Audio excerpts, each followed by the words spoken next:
Shalom. This is the I.S.U.P.K Wednesday law class.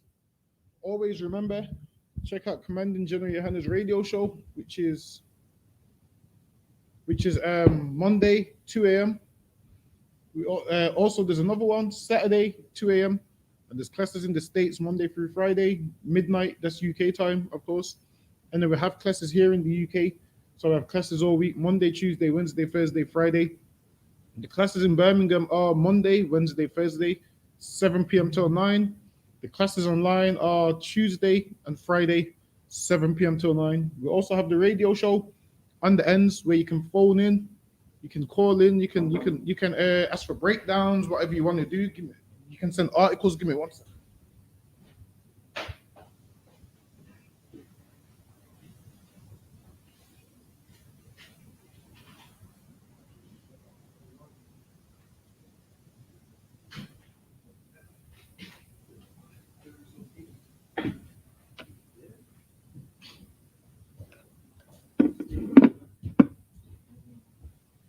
So yeah. Also check out all of those classes. So today we're gonna go into how to get a good reputation and so forth. Because obviously a good reputation is near enough everything, man. A bad reputation means what? Nobody wants to deal with you. Nobody wants to do business with you. When people hear about you, they say like, "Oh, him."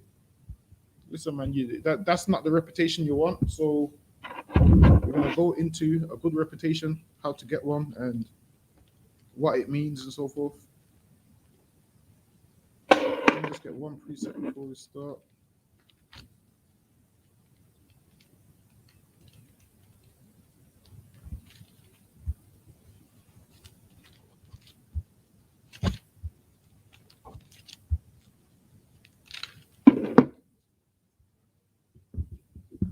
Like say that again. You're looking for a block. I don't believe so. Check that on there's that. No, then again, it's not. Yeah, I'm sure that's got a block on there. It still works. I'm not sure. The one behind might work. Is the one on that? Must be one, I believe. So in the book of Joshua, chapter 24 and verse 15, 24 and verse 14.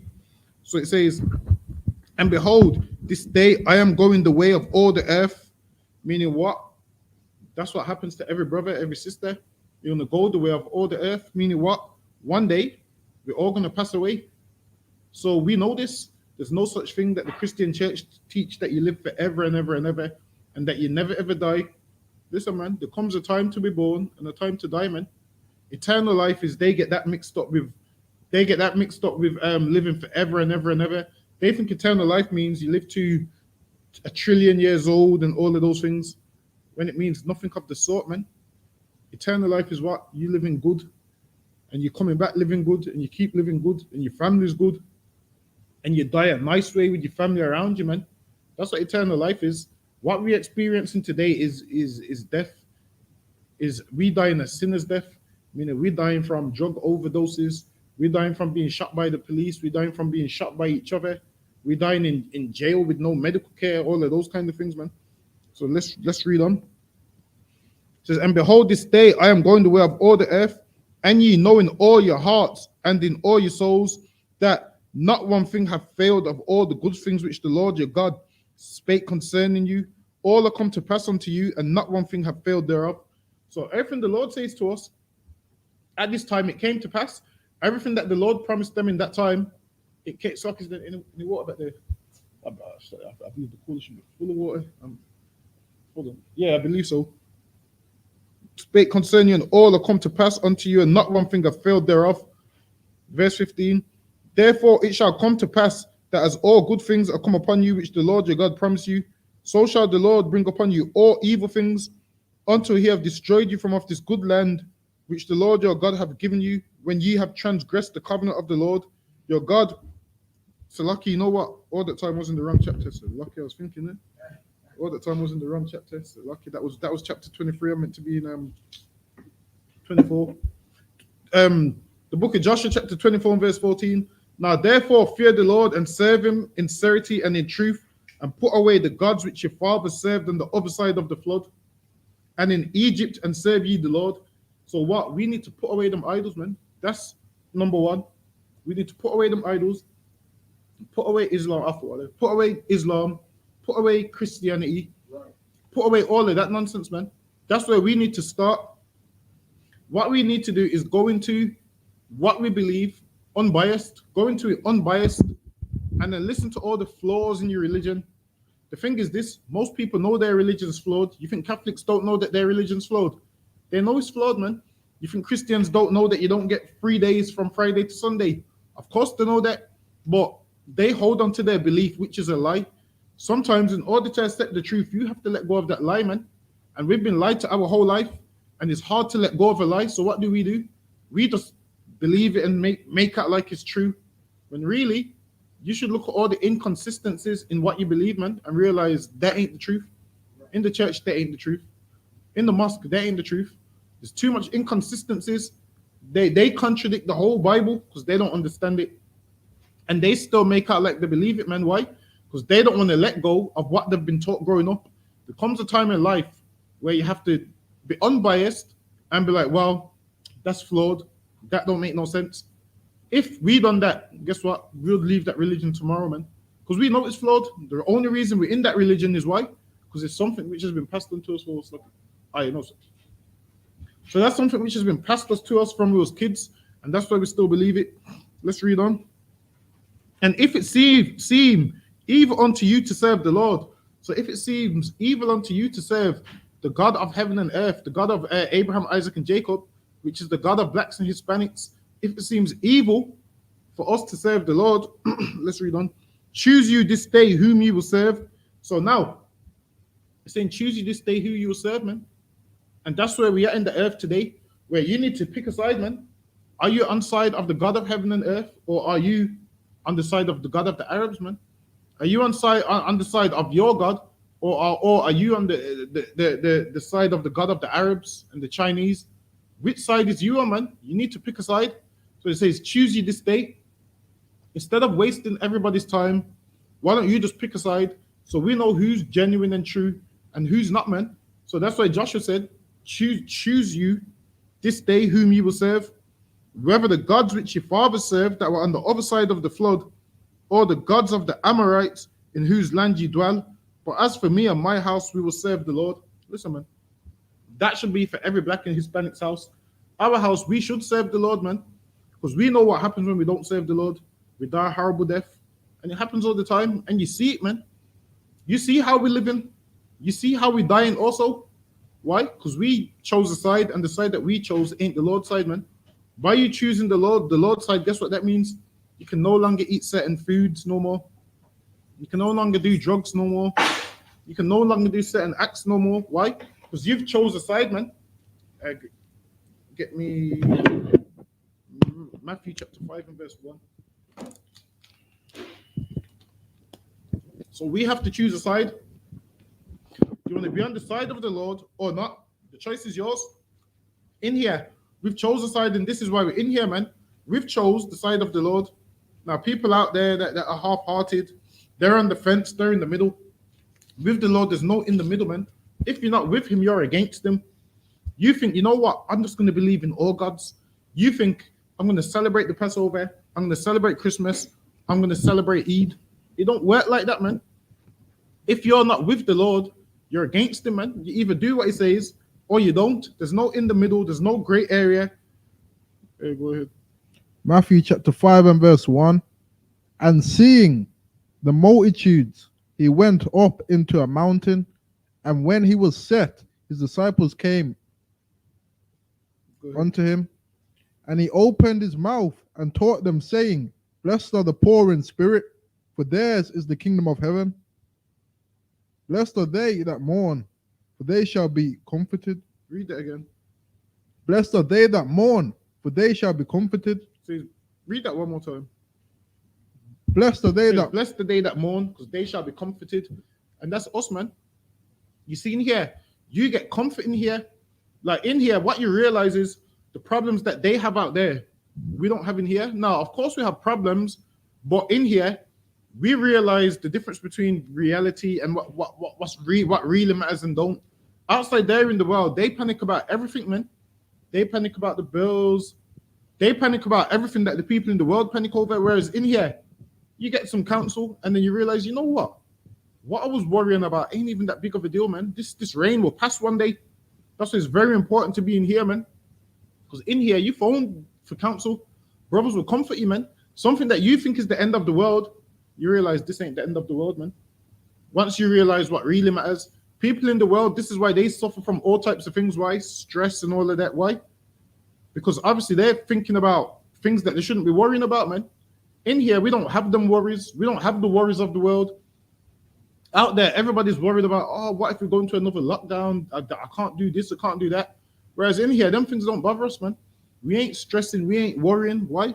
Because we know all these things is gonna happen, and then soon enough we're gonna get our kingdom. We know this rain is gonna pass one day, but a man out there in the world, he can't see that this day is gonna pass by, man. In his mind, he believes, you know what? These hard times is gonna last forever, and this is why people do so much things, man. Commit suicide, man. Why? Because they don't have no one to comfort them. They don't have no one to give them counsel. They don't have no one to give them strength when they're feeling down. Their friends barely pick up the phone to them. In here, man, it's our duty to pick up the phone. If you're going through something, you just contact a brother, man. He'll pick up the phone to you. He'll give you the correct counsel, man. He'll point you in the right direction. That's what we do in here for one another. But outside here, there's none of that, man. You ain't going to get no comfort outside of these doors. Right. How do we know? Because before we was in these doors, we weren't getting no comfort. We was left to our own devices, doing whatever we wanted and so forth. Go ahead. Okay. Blessed are they which do hunger and thirst after righteousness. Blessed the day that what? Do hunger and thirst after righteousness. Blessed the day that hunger and thirst after righteousness. Meaning what? They hunger and thirst for the truth, man. Meaning they want more of this truth. To what? More and more and more. The consistent.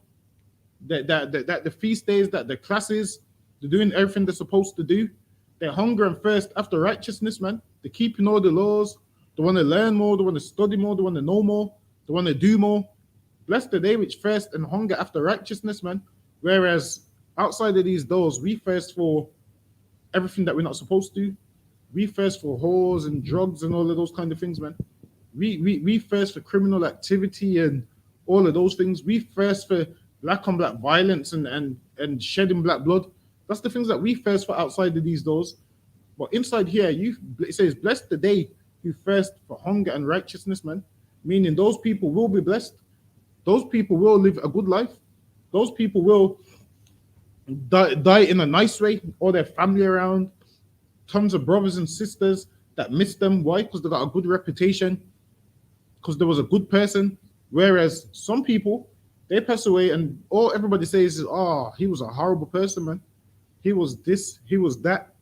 Why? Based off your reputation goes places that you don't, man. Your reputation is something where if someone asks about you, everyone has an opinion on you. Now, if people know yet, what they're going to say is based, like even for a job, really, when a new job phones your old job, they want to know what your reputation was like, man. That's what they're phoning about. Well, what was it like? Was it punctual? Was it respectful? They want to know about your reputation before they give you a job. So your reputation goes a long way. And having a terrible reputation is probably one of the worst things you could have, man. Having a reputation of certain things is probably the worst thing you could have. Right, go ahead. For they shall be filled. Blessed are the merciful, for they shall obtain mercy. Blessed are what? Blessed are the merciful, for they shall obtain mercy. And sometimes we have to have mercy on one another, man. Especially if someone deserves it. If someone deserves it, man, we must have mercy on one another. It says, blessed are the merciful, meaning some things we have to, let it go. Brother says to Salakia, you have mercy on him, let it go. Okay, no sweat. Blessed are the merciful, because this is the thing. Most of us ain't merciful, but we want mercy. Now, you ain't mercy if you're in a you're in a car with a gun going to shoot someone. That's you not being merciful, man. That's you showing no mercy. Maybe you could, there's other ways. We need to find other ways to do things other than killing one another. Like there's other ways we can deal with our problems It doesn't have to always result in someone dying. There's other ways available. You can be merciful to a brother, man, and guess what will happen? Maybe one day when you deserve to die, someone won't kill you. Why? Because they're being merciful. Maybe someone might see you, and really they got all they got all the power on their side that they to blow your head off, but they don't, because they say, you know what? Let me show you mercy. You don't even know if that's happened. If anyone showed you mercy, you don't even know. All of us are supposed to be dead. The Lord showed us mercy, so it's only right that we show our brothers mercy. It's only right we show our sisters mercy. We can't try and kill them for every little thing. It says, if we want mercy, we must be merciful. Read on. For they shall obtain mercy. For what? For they shall obtain mercy. And you be merciful, you will obtain mercy, man. You be merciful. Maybe the brother that you was merciful to might serve some purpose in your life in the future, man. Maybe one day you might be outnumbered, and that same man you showed mercy to might come up and be like, nah, leave him. I remember him, man. He saved my life this day. He spared my life this day. He might show you mercy in that same way, man. You never know. It happens. It happens a lot, man. Especially where we live. One man will say, nah, leave him. And then everyone says, all right, cool, to leave him. And then when the shoe's on the other foot, they're outnumbered and they see that same man, and that same is like, you know what? I respect him. He saved my life one day, man. Let's just leave him. He might show you mercy, man. This happens a lot in the streets, believe it or not. When you give a brother a pass, next time he sees you, he will give you a pass. Now, if you don't give him a pass, guess what's going to happen next time he sees you? You ain't getting no pass, man. You're just making more enemies for yourself. And we have a ton of enemies, man. Not even amongst our own nation. We have enemies outside of our nation, man. Enemies that we've never met. The police, our oppressor, the man who runs the universities, the man who runs listen, all these high up races in high positions, they're our enemies, man. Your boss at work is your enemy. He don't even want you to work there. But because of affirmative action and those things, they have to hire a few black people so it looks decent, so it looks like they're not a racist company. So you get to that job and you think, oh yeah, it means something. Really, they don't love you in there, man. Right. You're only there because by law they have to hire a few ethnic minorities. Read on. Blessed are the pure in heart, for they shall see God. Says, blessed are the what? Blessed are the pure in heart, for they shall see God. Says, blessed are the pure in the heart, for they shall see God, man. And listen, man, how do we see God? By the good things he does to us, man. By the blessings he gives to us, man. We be like, wow, that's defo the Lord. Listen, man. We see God, man. Now, do we physically see him as in man to man? No. But the things he does for us, man, we see, man. We know there's a power out there which blesses us, man. Which blesses our race when we do good. Which punishes our race when we do bad. We know that the Most High exists. This is why we're in the situation that we're in. Why? Because the Lord decided he's going to put us in this situation for our disobedience, for our lack of love for one another. I mean, the reason we're in this house so long is why? Our lack of love for one another. Because if we got the kingdom tomorrow, guess what would happen? We would just have gangs in the kingdom of heaven, man. One man would say, yo, I'm from this part of the land and you're from that part of the land. We need to lose this mindset, man.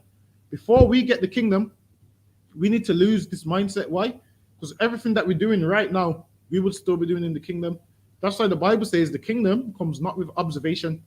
It doesn't come with observation. It comes with actions, meaning we need to change our life and live our life right here like this is the kingdom. So when we are in the kingdom, it just rolls over naturally, meaning we don't have to teach no one about not to gangbang because we've been doing it this time. We've been teaching it all the while we've been here, man. Like in the I.S.U.P.K, what? You got brothers from every city, man, every state. You got New York and California. You got Philadelphia and Las Vegas and everything, man. You got everything, man. Even in the I.S.U.P.K in the UK, man, we got London, Birmingham, Manchester, Handsworth, Newtown, Aston. All these areas which can't come together. All these areas which don't like each other. Like they will tell you that what? London men don't like Birmingham men. And they'll tell you Manchester men don't like Birmingham men. For some reason, Birmingham has a reputation of no one liking them. But in here, it's all love, man. The brothers from London, the brothers from Manchester and Birmingham, we one, man. We all the same. We all love each other, man. We ain't gonna let some devil's postcode divide us. We ain't gonna let his postcode and different accents and those things divide us, man. Why? Because we building the kingdom right here, and that's what it says, not to build the kingdom by observation. We ain't observing. We actually putting our brick in, man. You can't observe and think things is gonna get done. That's like you trying to build a house, and you're sitting down and you're just observing, sitting down, lying on a hammock, saying, "Yeah, I want this house to be built, man. I want this house to be built." Meanwhile, the pile of bricks is there, but you're saying, "I want this house to be built." It's not going to build itself, man. You have to get up and put the bricks in one by one. And that's what we're doing in the I.S.U.P.K, man. We put those bricks in one by one. Read on. Blessed are the peacemakers, for they shall be called the children of God. It says, blessed are the peacemakers, for they shall be called the children of God. And that's what we are, man. We're peacemakers. Now, at first, we try and keep the peace, man. We be peaceful, but if you push us, then you can then you're gonna learn a hard lesson, man. But sometimes people have to learn the hard way. Sometimes people have to learn the hard way, man. We ain't Christians in here, whereas in the Christian church they believe they're just gonna pray on everything, man. Listen, man, you harm one of us, just believe, man. We're defending ourselves. You try to do anything to one of us, best believe we're defending ourselves. Right. We ain't like the Christian church, man. But we will try and make peace first. And then if you don't want the peace, then you're gonna get the war, and you're gonna regret wanting the war, man. Because the war you're gonna get is gonna be a way only the I.S.U.P.K can bring it, man. And that's not something you're ready for. We'll be up running 7 a.m. every Sunday, man. Right. We'll be up running in -1 degrees, 7 a.m. every Sunday, working out all these. Listen, working on all these techniques that you wouldn't even know about. Listen, man, be careful who you want to war with, man. Just be careful. While you're sleeping and snoring, we out there on the field, man. Right. So when we're trying to be peacemakers, just accept the peace, man. For your own safety and for your own life, you accept that peace. Read on. Blessed are they which are persecuted for righteousness' sake. Blessed are what? Blessed are they which are persecuted for righteousness' sake. So it says, blessed are they which are persecuted for righteousness' sake. Meaning, people treat you bad and cut you off and call you all sorts of names. What? For righteousness' sake. It says, blessed are they which are persecuted for righteousness' sake. Most people believe they're being persecuted, but they're not. I mean, you're just being persecuted for the stuff that you're actually doing. I mean, being a criminal, and if you get locked up and everyone's calling you a criminal, you can't be mad about that because you ain't being persecuted for righteousness' sake. You're being persecuted for the crimes that you're actually committing, man. There's a difference. There's a difference, man. GMS teaching it's okay to rape, believing that they're being persecuted for righteousness' sake. You're being persecuted because you're a rapist, man. And it's only right. You should be persecuted if you are a rapist, man. It's only right. Being persecuted for righteousness' sake is what? People saying all manner of evil of you. And it's not true. Why? Because you're righteous. That's the persecution that you want. The persecution which comes for righteousness' sake. You don't want that kind of persecution when what they're persecuting you about is true. Read on. Blessed are ye when men shall revile you. Blessed are ye when what? When men shall revile you. And in here, men revile us, man. It says, right. Blessed are ye when men shall revile you. Go ahead. And persecute you. Go ahead. And shall say all manner of evil. And say all manner of evil. Like in here, they make all manner of evil about us. They say we beat our wives. This is what they say, man. They say we beat our wives, which is a lie. They're making up all manner of evil. They're saying here we are evil cult. They're saying here we're evil and we're this and we're that. People call us Pharisees and all of those kind of things, man. People call us all sorts. They revile us, persecute us, they mock us, they make jokes of us. They do all these things, man. Read on. And shall say all manner of evil against you falsely. And shall what? Say all manner of evil against you falsely. Them saying we beat our wives is them saying all manner of evil against us falsely. Because we don't beat our wives in here, man. Right. That's a lie. You show me one man that beats his wife in here. You show me just one. Just one. I want to see. Show me just one. Right. And I guarantee you can't, man. Because we love our wives in here. They say all manner of evil against us falsely. Tell lies on us. They're always telling us go and get a job. What do you think we do? We call it a slave. Obviously, it's not a job unless you're working for your own race of people, man. And if it's something that you like doing, what we're doing is a slavery that nobody likes to do, man. Right. People always talking about their dream job. Listen, man, my dream ain't to be a slave for some next nation, man. There's no such thing as a dream job. People look at you as a bum if you be like, I don't have a dream job. For me, there's no such thing as a dream job, man. Yes. All I do is wake up, go do this slavery, get the money, and go home. That's it. Nothing more, nothing less. All of this are my dream job, and I'm proud because I got my dream job. Don't care less about none of that stuff, man. Right. Ain't no such thing as a dream job, man. Especially when you're a slave to another nation. That's right. They've got the dream position, man. Why? Because they rule over you. They decide how much they're gonna pay you. Their dreams come true, but your dream ain't come true. You're just their slave, man. So all of this dream job garbage is nonsense. Read on. For my sake. And they speak all manner of evil about us for Christ's sake. I mean, they ain't speaking evil about us because we're us. They speaking evil about us for Christ's sake. Why? Because the evil that they're speaking of is the work of the Lord that we're doing. So that's why they speak evil of us. Why? Because they don't like the way we dress. They don't like the way we talk. They don't like the way we're masculine. They don't like us for those things. All those things is what a man is supposed to be in the Bible.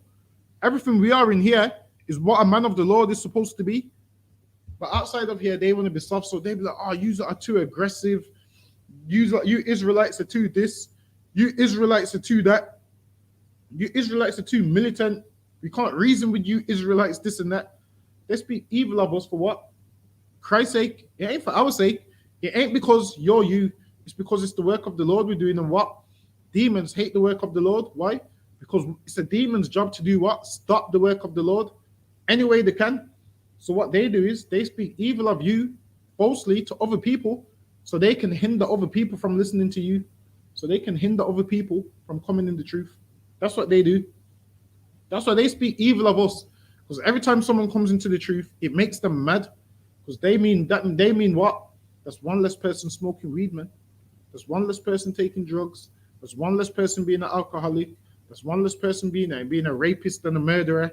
They don't want that, man. They want black people to remain criminals. Because how can you speak evil about a man that decides he's going to change his life? Who decides he's not going to sell drugs no more? Who decides he's not going to be a criminal no more? How can you be mad at a man like that? You're supposed to see the growth in your brother and be like, yo, I respect the change, man. I don't know what you believe, but I rate the change. I've seen where you've come from. They don't do that, man. You're ready to change your life. Your mom's ready to cut you off. Your parents are ready to cut you off. Why? Because you don't want to celebrate Christmas no more. Because you don't want to celebrate birthdays no more. The telling you they're gonna kick you out if you don't if you don't come to their Christmas party and all of those things. Listen, man, it happens. They revile us, man, for Christ's sake. Why? Because they hate the change that you're doing with your life. They hate the fact that no one wants you to change your life. Because you changing your life means what? You're no longer going to be simple and stupid. You're no longer going to be doing stupid things before. You're no longer going to be buying prostitutes and going to strip clubs and all of those things. So they hate the fact that you change your life, man. Hold on, let me read on. Where was we? No, sir, I'll read it from here if you need to do something around there. Oh, yeah, all right. Which one is it? Yeah, is it what? Yeah, I believe so. You probably can bring it over there. Hey, can it move over? I can't move. I thought I'm coming here. So yeah, man, they hate the fact that you change your life. All right, let's read on. Bless the ye when men shall revile you and persecute you. I should say all men of evil against you falsely for my sake. It says rejoice and be exceeding glad. So listen, man. We're supposed to rejoice and be glad when people speak evil of us. Why? Because it means we're doing the right thing, man. Don't be down and upset and be like, oh, no one loves me because I'm in the truth. My family's cut me off. Let them cut you off, man. Who cares? Family in the world, they're your family, but they don't have you back like we do in here, man. Right. In here, we have you back through thick and thin. People in the world just use you for whatever they can. They just use you for now and for the occasion. Because if they're ready to cut you off because you don't want to celebrate Christmas, guess what? You don't need them anyway, man. Right.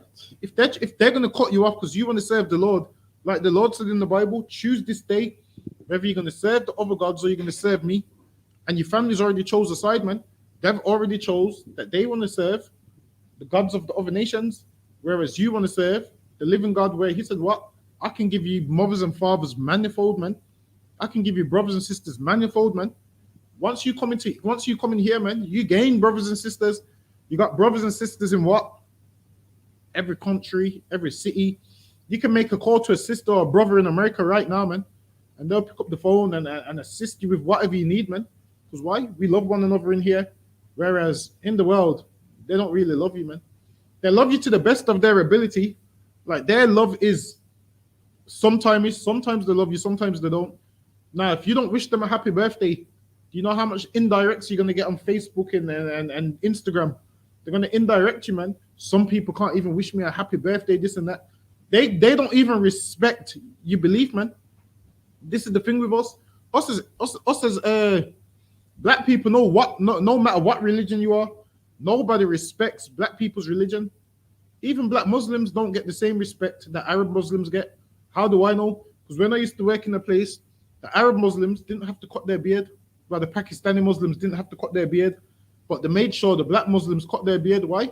Because they don't take black people's religion serious, man. This earth doesn't take our race as a people serious, but they do take the I.S.U.P.K serious, man. Because listen, man, we'll take them to court. We got solicitors and lawyers in here, man. We will go to court. We'll fight the case, man. And listen, if the Lord's with us, so we'll beat that case. Read on. Rejoice and be exceedingly glad, for great is your reward in heaven. For what? For great is your reward in heaven. For great is your reward in heaven, man. You don't even know that all the hard stuff you're going through right now, there's a reward for you, man. And that reward is great. That reward is greater than anything you've ever seen, man. So all these lusts and that you think you need, you don't need them, man. Because there's a reward which is greater than anything you've ever seen. And all we have to do is endure till the end, and we'll have that reward, man. Read on. For so persecuted they the prophets. For what? For so persecuted they the prophets. And they also persecuted the men of God that was before us. And they're going to persecute the men of God, which is after us. And that's what people do, man. They persecute the prophets, they laugh at them, they mock them, and so forth. People's always done that to the men of the Lord. So when they're doing that to us, you should can't take that joyfully, man. And be like, well, guess what? I know how Isaiah felt, man. I know how Christ felt. Why? Because I'm going through the exact same thing. If everybody loves you, something's wrong. If everybody loves you, something's definitely wrong. Read on. Which were before you. Ye are the salt of the earth. And we are the salt of the earth. Meaning what? What does salt do? Salt gives everything flavor. This is why most dishes you have, it contains salt. Now, if you don't have salt in nothing, listen, even Edomites know salt gives things flavor, man. Even they know. That's why even on their chicken they put salt and pepper, man. That's all they use. But even they understand that salt gives something flavor, man. Read on.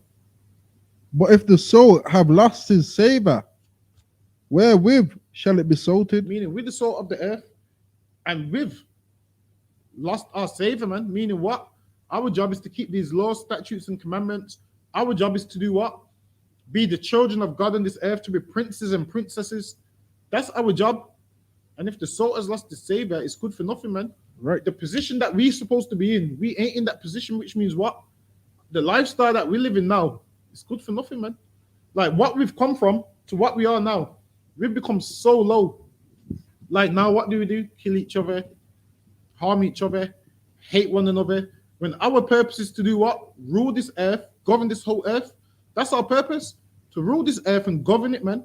And we was the salt that's lost this savor, man. Go ahead. It is thenceforth good for nothing, Go ahead. but to be cast out and to be trodden under foot of men. Go ahead. Ye are the light of the world. And we're supposed to be the light of the world, meaning everybody's supposed to see us and see, you know what? Look how wise these Israelites are, man. Look how wise these people are. Look how smart they are. Look how they conduct themselves. Look how their women behave. Look how their women obey them. Look how these men love and serve one another. We're supposed to be the light of the earth. Meaning, what does light do? When the light's on, everyone can see. Meaning, we're supposed to be the light that everyone's supposed to see us, and we're supposed to be in that position where everyone wants to be like us. Where the Chinese are supposed to say, you know what? We should have followed those people, man. Because if we didn't eat bats and rats and all of these things, we wouldn't have had the COVID-19. They're supposed to see us and be like, look how these people take care of one another. Right. Look how these people keep a dietary law. Look how these people live. They're meant to see us and be like, we need to copy what they do because they ain't dying at the rate that we're dying. Right. And they're righteous, man. And they're wise and they have wisdom. We're supposed to be the light of the earth. But now, we ain't the light of the earth, man.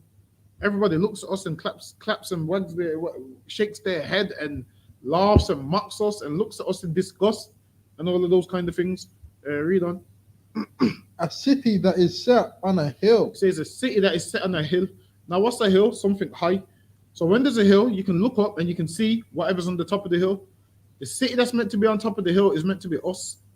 We ain't supposed to be hidden. We ain't supposed to hide our light. We're supposed to be wise, have all the wisdom, have all the knowledge, have all the understanding. And in the I.S.U.P.K, we do have all the understanding, man. We know how to do what? Stop these plagues which this earth is being plagued with, man. The answer is simple. Serve the Lord, man. We have the answers to stopping black on black crime. Meanwhile, black people outside of here have been calling community meetings for as long as I've lived. They've been calling these community meetings. Oh, black people need to come together and stop the crime. Listen, man. After that meeting, what happens? Everybody goes back home and goes back to doing their own thing, man. The only place on earth you're going to stop black on black crime is in the I.S.U.P.K, man. How do you know that? Because we've stopped black on black crime already by being in here, man.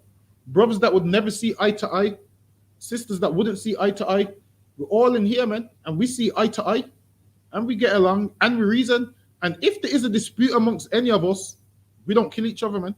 We don't harm each other. We go to council. That's how we're supposed to do things, man. Imagine if every black man had an issue and then he went to council. Guess what would happen? Whoever's in the wrong would probably, get a punishment, but we would all live.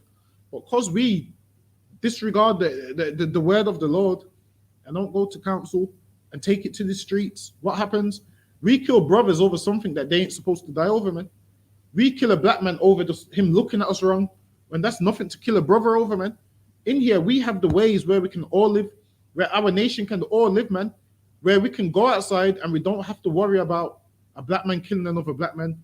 We don't have to worry about being stabbed, shot, none of those things, man. We have the answers in here. Read on. Neither do men light a candle and put it under a bushel, but on a candlestick. Neither do men light a candle and pull it under a bush. Why?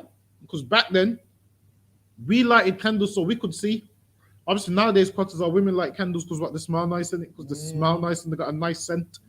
Listen, man, we was lighting candles because it was dark. There wasn't no light bulbs. Right. And we needed to see. That's supposed to be us, man.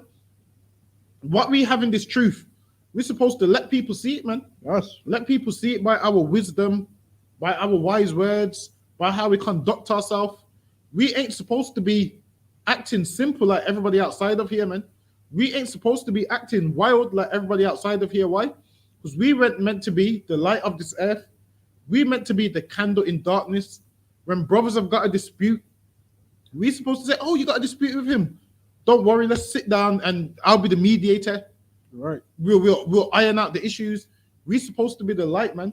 Whereas brothers outside of here, they ain't got no light. And they're communicating with other people who ain't a light. They're communicating with brothers just like themselves. And their only solution is go arm yourself with a gun, arm yourself with a knife, and go and kill everybody. Whereas us being the light, we're supposed to reach out to brothers and say, you know what? We're going to settle the dispute this way. We're going to settle the dispute that way. We're going to come together. We're going to sit down. We're going to reason. And then after, we're all going to shake hands. That's how we do things, man. We ain't got it. Listen, you don't have to worry about coming to a feast day and a brother's picking up a knife and gun because you've had a little disagreement. No, man. What will happen is we'll set a council date and the brothers will sit down. They'll present their side of the story. And then who's wrong will get told you're in the wrong. And this is what you're going to do to make it right. And then from there, the brothers will salute each other. And then there'll be brothers again, man. The brother said, all right, so lucky, the council found me wrong. That's how it's supposed to go. The council found me wrong. I was wrong. That's it. You go to the council. If you're wrong in the council, you're wrong. There's no more, going home to your woman. Oh, they found me wrong in the council, but really I believe I was right. They're not seeing my side. I was right, but really they think I was wrong. Listen, man, if you lose the council, you lose the council, man. You lost. You was wrong. That's it. Don't go to your wife and let her put a battery in your back. Right. She will do that, and then guess what will happen? You will leave the truth. Because why? You couldn't let go of what happened in the council. Right. You're hard-headed. You don't know how to move on.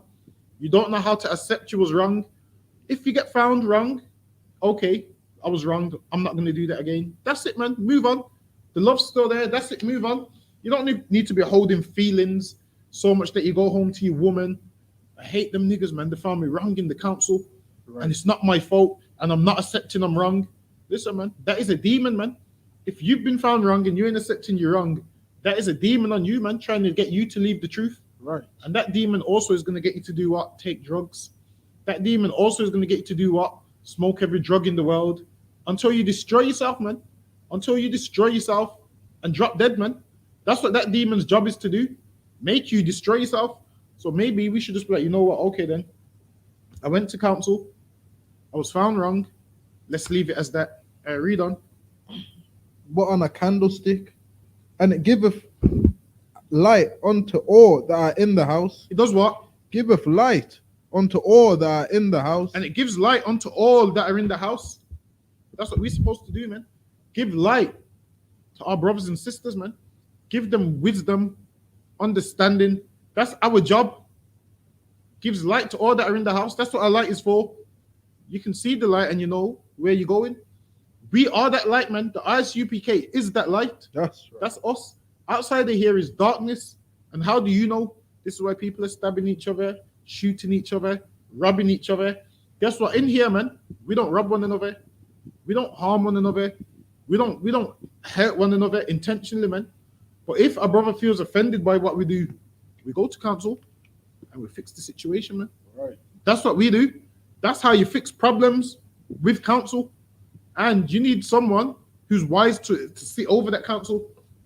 You're having council with your mom and your aunties, and they ain't got a clue what's going on, man. They ain't giving you no wise counsel. You only find wise counsel in here. What verse you at? I'm on verse 15. Yeah, go ahead.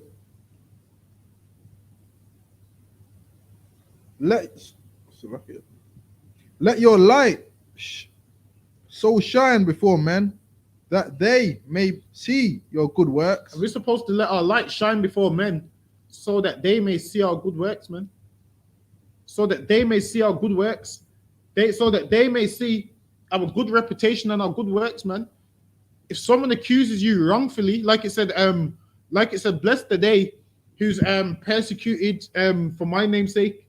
Listen, man. And here it's saying, let your light shine so people can see your good works. Meaning what? If someone accuses you of stealing, other people will be like him. That's not him. He would never steal, man. He's not like that. If someone accuses you of a crime, other people that know your good works should be able to say, you know what, he ain't like that, man. He's not that kind of person. He would never steal. He don't smoke weed, man. He don't do drugs. Let your light shine before men so people can see your good works. And you see those good works. People might not say nothing, but what will happen over time, someone will try and speak bad about you, and this same person will defend you, man. They'll be like, you know what? From what I know about him, he's not a criminal, man. Right. From what I know about him, he's not a thief. He's not a murderer. He's not a rapist. There's none of those things, man. They're going to say, from what I know about him, all his works are good. When people speak about you wrongfully, when people speak about you evil wrongfully, even people that know you just a little bit will speak good about you and say, well, I've seen his good works, man. They send barrels and feed the poor in the Caribbean, man, and all over the country. They do what? Open up their doors to brothers and sisters. They clothe brothers and sisters. When people speak evil of you, guess what? Someone else will check them on your behalf. You don't even need to be there. Someone will check them on your behalf. Someone will say, well, you're saying that about them, but they fed me when I was hungry, man. Where was you?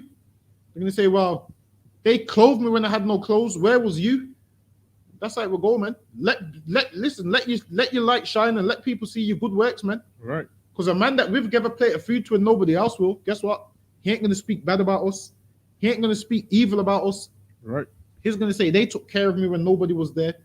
They might even say I don't agree with what they believe, but as far as I'm concerned, they love black people. Yes. They take care of black people.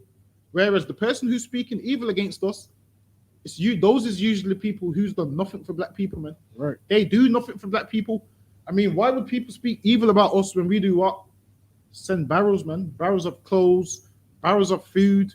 We have a food drive in the UK. If brothers ain't got food at home, you can come here and get food. All of those things, man. We do these things for our nation. And it says, let your light shine and let people see your good works. The Christian church try and speak evil about us.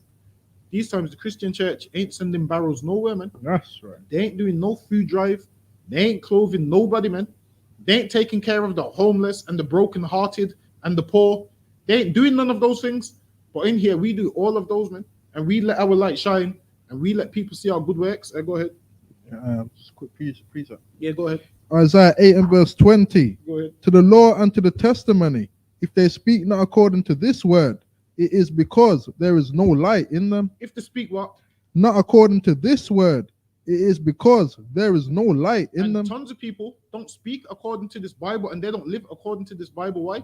Because there's no light in them, man. That's right. Meaning they're full of darkness.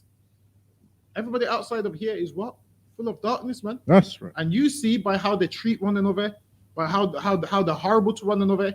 In here, it is a commandment to love your brother, man. Right. We love one another, man. Why? Because we all have one common goal. We're all here to do what? Serve the Most High in Christ, man. That's right. Whereas outside there in the world, they will set you up. You think this man's your friend? Nah, man. He's telling other people, yo, I'm going to bring him here. You lot come and rob him. In here, you won't have that problem, man. Right. You won't have that problem. We love one another. Listen, if you've got an enemy and you two didn't know, you two both come to the school on the same day. Imagine you two both was in the world and you two was enemies and you both decide to change your life and come to the school. And the first time you like see each other is in this classroom. Guess what, man? We ain't going to do what people do in the world. They make you go outside and fight and pull knives out on one another. Nah, man, in here, we're going to say, okay, then we're going to iron this out, man. We're going to take you both in the back. You're going to sit down with the captain and you're going to iron out them issues, man. Right. That's how we deal with things. That's right. And then you're going to realize the issues that you like had with each other was probably something small in the first place, was probably something that didn't need to get escalate as much as it did. But I read on. Read Matthew chapter 5 and verse 16. Let your light so shine before men that they may see your good works and glorify your Father which is in heaven. And by us letting our light shine, guess what will happen? People that don't believe will see our good works and be like, these people must be of God, because only a man of God is going to feed the poor. Only a man of God is going to take time out of his day to come and teach classes so black people can change their life. Right. Let your light shine so they can see our good works. That's right. And then what are they going to do? Want to come into the truth also, man. What kills me about Muslims is they're also always trying to convert people to Islam. And when you look at their works is terrible, man. Right. Their works is terrible. In the Christian church, they're always trying to convert people, but their works is terrible. Whereas in here, we have good works and people see our good works. And they be like, you know what? I want that kind of brotherhood that they have. Right. I want that kind of love that they have.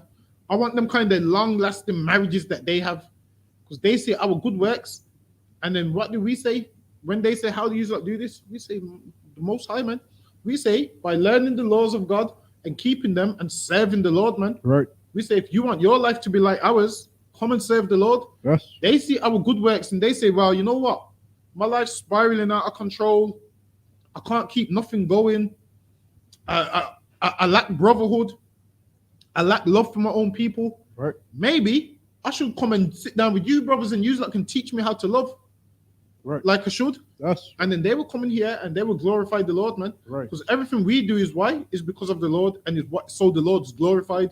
So if you ain't letting your light shine, you ain't allowing the Lord to be glorified in you, man. That's right. If you ain't letting your light shine. That's what it says. Let your light shine, man. Don't be going around people who's not in the truth and be smoking weed with them, be vaping with them, and all of those kind of things. Right. Because you want to impress them. If you are around them, what are you supposed to do? I don't smoke weed, man. Right. I serve the Lord, and no drugs is going in my system. I serve the Lord, and I'm not going to be drinking until I vomit. I'm going to know my limits. Why? Because I serve the Lord, and I need to be responsible. Right. When they say, "Come, let's go to the strip club," you say, "I ain't going to no strip club." I serve the Lord, and that's someone's daughter swinging from a pole, man. And I love my brother, and I can't be throwing money at his daughter who's on a pole, man. That's right. Let them see some logic, and then even they will say, "That's correct," you know. And then you can spin it on them. You can be like, "You know what? How would you feel if your sister was a stripper and I'm going there and throwing money at her?" I say, "Would you like that?" They're going to say no. Say, "Well, that sister that you're going to see in the strip club is someone's sister, man. Right. Surely she's got a brother who don't like that also." And furthermore, we're all brothers and sisters, which means we shouldn't be going and doing those things. Right. And then he will see your point. He'll say, "You know what? That's a good point." And the more you drop these little gems to them, the more you drop these little jewels to them, they're gonna be like, "You know what? You're wise. You know, you make some wise decisions." One day they're gonna say, "You know what? Let me come to that place that you're talking about. Let me come to that Israelite place in Lodge Road where you're learning from." That's what they're gonna say. Right. And they're gonna come and sit in these classes, and they're gonna realize, "You know what? I've needed to hear this my whole life." And then they're gonna do their 90 days. They're gonna come in all black. They're gonna become a trooper. They're gonna do their officer's test. They're gonna become an officer. And guess how they got in here? By you letting your light shine, man. By Right. you serving the Lord and letting your light shine, they can then come in the truth, and then they can let their light shine. Right. And then how much more the better, man. The more lights, the brighter it is, man. So the more brothers that come in here and let their light shine, the brighter the light in the darkness, which is the world, man. That's right. The more brothers people see at camp, the more they're going to be willing to come in. Because some people only come in when they see a certain amount of numbers. Some people be like, "Nah, there's only 2 people. I'll just wait till it grows." Why don't everyone put their brick in and come in now, man? Right. The more lights we have, the brighter it shines in darkness. Meaning what? Everybody's going to see that they're in darkness, and they're going to want to come into the light too. Right. And then they're going to let their light shine. And before you know it, there'll be no more darkness amongst blacks and Hispanics, man. That's right. Read on. Think not that I am come to destroy the law. What verse you at? 17. Yeah, go ahead. Or the And it prophets. says, "Think not that I am come to destroy the law or the prophets." Why? Because Christians teach that, yeah, when Christ comes, the law's done away with. The law's done away with. It means we can eat pork, shrimp, crab. We can break all the laws in the world and do whatever we want, and we're covered by his blood, because he died on the cross for us to be sinners. He died on the cross for us to be disgusting. He died on the cross for us to have no morals, for us to have no moral compass or nothing. That's what they teach in church. Right. Christ died on the cross so you can eat whatever you like now. So you can go rape whoever you like now, because Christ died for you to do all these disgusting acts. So you can smoke weed. So you can smoke weed now and take drugs now. That's what they teach in church. So Christ is letting you know, it's not that. Read that again. Think not that I am come to destroy the law. So think not that I am come to destroy the law, man. Go ahead. Or the prophets. Meaning he didn't come to do away with the law of Moses and the prophets, which is what the Torah and the Tanakh. Go ahead. I am not come to destroy, but to fulfill. I am not come to destroy, but to fulfill. Meaning Christ came to what? Continue on in these laws, man. Right. Christ came to do what the Most High told him to do and continue on in these laws. That's what he came to do, man. And he made the law. He gave us the spiritual aspect of the law, man. He gave us the understanding of the law. Whereas back then, people would just not do certain things because they didn't want to die. Now, Christ gave you the understanding of the law, meaning don't do this because it's morally wrong. Back then, we wanted to have sex with another man's wife, but the reason we didn't do it is because if we did it, we knew we was going to die. Christ gave you the understanding of don't have sex with that man's wife because he's your brother, and if you love him, you wouldn't do that. Christ gave us the spiritual aspect of it, whereas back then, we just had the carnal aspect of it. You break the law, you're going to die. And we just thought, you know what? I would have sex with all of them married women there, but I don't want to be stoned. But if I knew that I wasn't going to be stoned, I would have sex with them all day long. The Lord didn't want it to be like that. So Christ came to give us the deeper aspect of the law, which is don't have sex with her because it's your brother's woman. And in order to maintain brotherhood, and you're supposed to love your brother, and you wouldn't want a man to have sex with your wife, you don't have sex with his wife. That's right. That's what Christ taught us, man. Taught us the deeper meaning of the law. He didn't do away with it. But the Christian church obviously don't understand that. Read on. For verily I say unto you, till heaven and earth pass, one jot. till heaven and earth pass. And what we can see, those things are still here, man. Right. We look up, we still see in the sky and so forth. We look down, we still see in the earth beneath us. Says till heaven and earth pass, those things are still here. Go ahead. One jot or one tittle. One jot or one tittle, man. One jot or one tittle, meaning nothing. Go ahead. Shall in no wise pass from the law. Nothing shall in no wise pass from the law. So this law is here, man. Right. Christians read this chapter every day because they usually read the part, bless the day which persecute you for righteousness' sake, not realizing Christians and Catholics are being persecuted for the crimes that they're committing, man. They're being persecuted for their disgusting acts. Them being persecuted is not for righteousness' sake. Their persecution is for their disgusting acts. Read on. Till all be fulfilled. Till what? Till all be fulfilled. Till all be fulfilled, man. Christians will say to you, oh, but Christ fulfilled everything. No, he didn't, man. Has Christ came back a second time? No. That means all ain't being fulfilled, man. Right. Are we in the kingdom yet? No. That means all ain't being fulfilled, man. Right. Christ said the kingdom of heaven is at hand, man. Christ said, I'm not going to touch this wine until I drink it new with you again in this kingdom. Right. Has that been fulfilled yet? No, which means all ain't been fulfilled. That's right. What Christ did fulfill was what? The jobs concerning himself. That's what was fulfilled. Read on. Whosoever therefore shall break one of these least commandments. Whosoever shall therefore break one of these least commandments, meaning you're teaching the man it's okay to get a lineup or whatever, or something which you think is minor. You're teaching the man it's okay, it's just a little tattoo.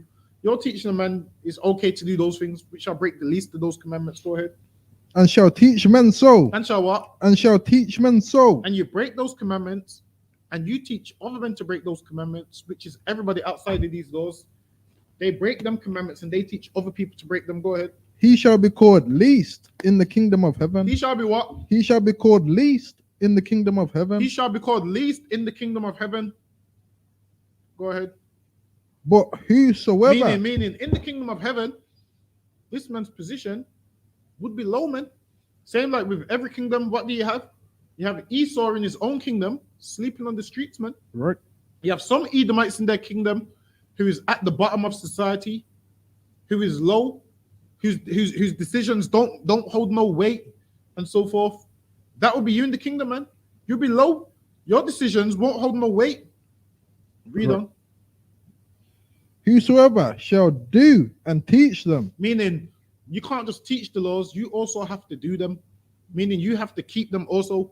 You can't just teach them and not do them, because that's what the Pharisees was doing. What the Pharisees was doing was what?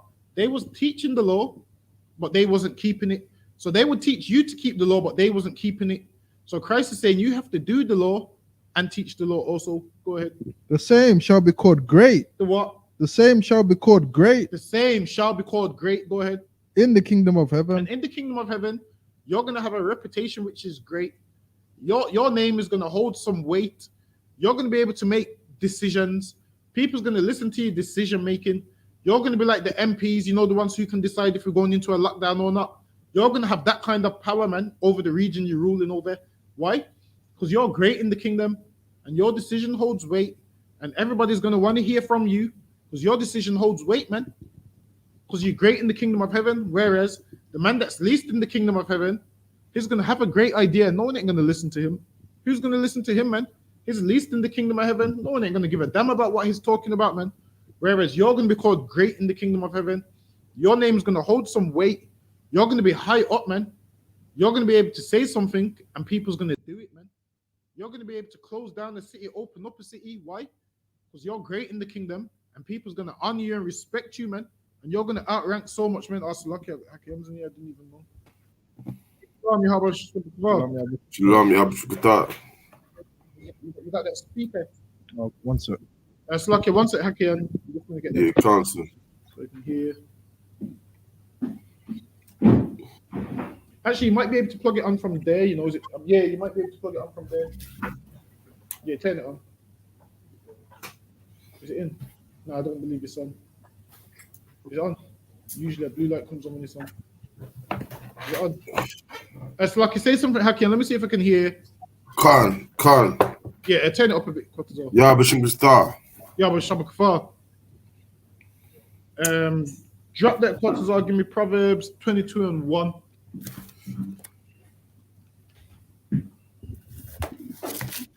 So now we're going to go into the book of Proverbs, chapter 22 and verse 1. Proverbs 22, I turn it down a little bit. verse 1. Go ahead, Hakian. A good name is rather to be chosen than great riches. A good name, man, meaning a good reputation is better than great riches. A good reputation, that's what it's talking about, a good name. Why? Because your reputation goes places where you can't, man. Like a reputation is what everybody wants to know about you before they mess with you. Before you do business with someone, you want to make sure they have a good reputation. That's what you want to do, man. Before we do business with anyone, like for instance, even when you go on Just Eat or Uber Eats to buy food, what do? You read the reviews, Right. because the reviews is what the reputation of the company. Now, if you're reading the reviews and all the reviews say the food's cold, the food's disgusting, the food weren't cooked properly, you ain't gonna order from them. Why? Because they don't have a good reputation.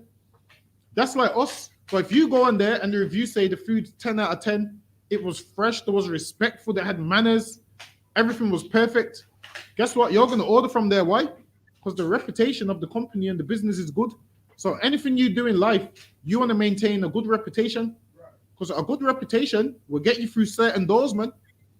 A good reputation and a good name will get you in certain places where really you wasn't supposed to get in, man. Now, if you've got a good reputation among someone, guess what? They might have a link to someone who has a link to someone who has a link to someone, and someone might be like, "Oh, do you know anyone that can do this?" And they would be like, "Oh yeah, I know Hakian, a guy. He's got a good reputation. I don't know him that much, but from what I know, his reputation is good." Someone else that I know knows him, said his reputation is good. Guess what will happen? People come to you, man, because you've got a good reputation. But if you've got a horrible reputation, you shut those for yourself. If your reputation is horrible, nobody wants to be around you. If you're a bully, nobody wants to be around you. If you upset everybody that you're around, no one wants to be around you. People say, "Oh, he's a horrible person." Why? Because of your reputation. So you need to make sure your reputation is good, man. You get a good reputation how? By showing extreme brotherhood, man. By showing extreme sisterhood. By being there when brothers need you. By loving one another. You get a good reputation like that, man. Right. Like if a brother was to phone me and say, "Oh, I need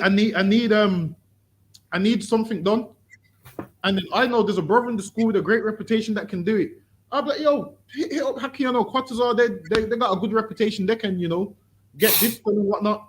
But if you got a bad reputation, I ain't gonna pass you on to nobody. You know why? Because your bad reputation is gonna make me look bad, man. Your terrible reputation is gonna make me look bad. One time, someone asked me to get them a job, and because their reputation was so bad, I couldn't do it, man. Because what's gonna happen?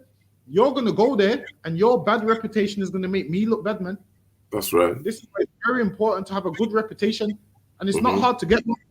Be a good person. Now, if you've got a reputation as a thief, you can't be upset if everybody is hiding their bags when you come around. If you've got a reputation as a thief, you can't be surprised when everyone's tucking their chains in and nobody wants to be around you. Why? Because your reputation is that you're a thief. Now, when you got a good reputation, guess what?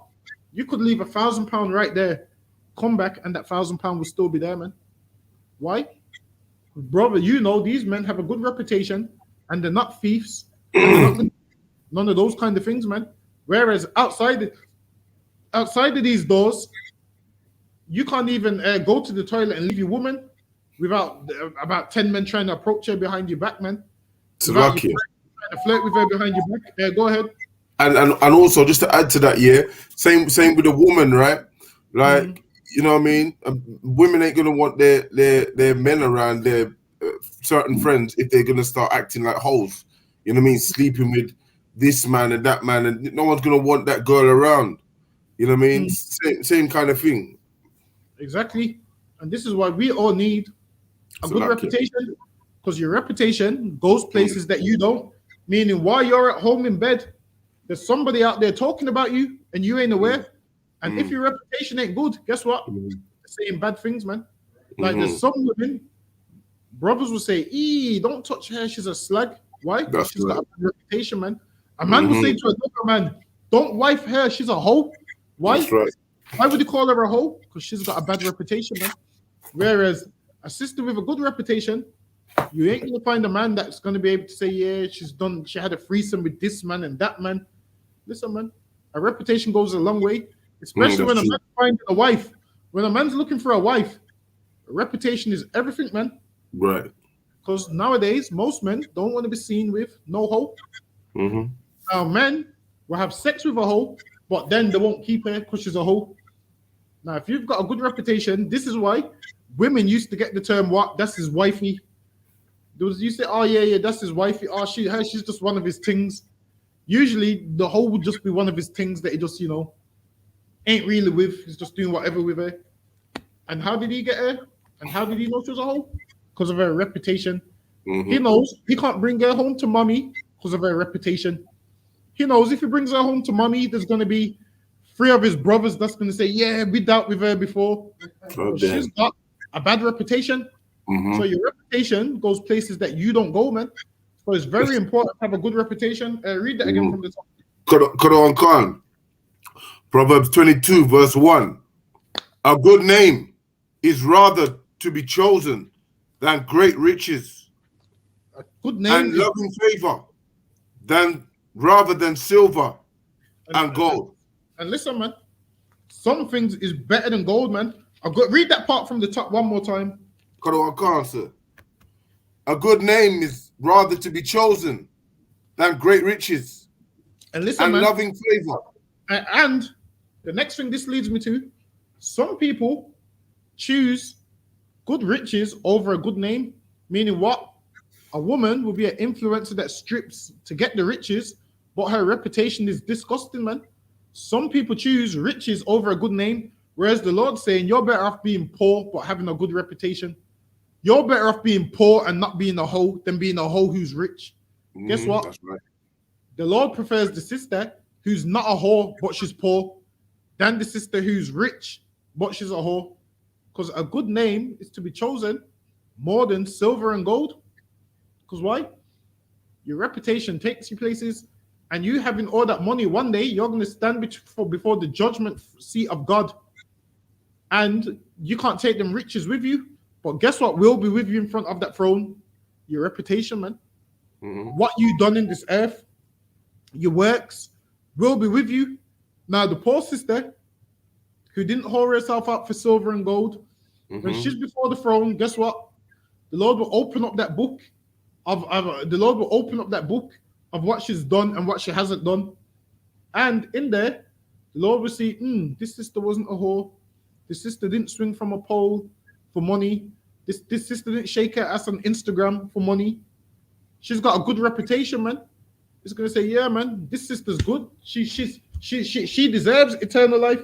Now, the one that's a whore giving herself over to all men for money, getting all these breast implants and swinging from a pole, giving herself all for money, she's going to be standing in front of the throne of God without the money. The Lord's going to open them judgment books, and in the book it's going to say she had sex with these 10 men in one day. She swung from this pole for money. She shaked her behind on Instagram for money. And the Lord's going to punish her, man. Why? Because you chose silver and gold over keeping God's laws and over a good reputation. Money ain't everything, man. Look how much people have money and still died the death of a sinner, man. Listen, young Dolph's got money, man, and he still died the death of a sinner, man. No matter how rich you are. Michael Jackson's got money. He still died the death of a sinner, man.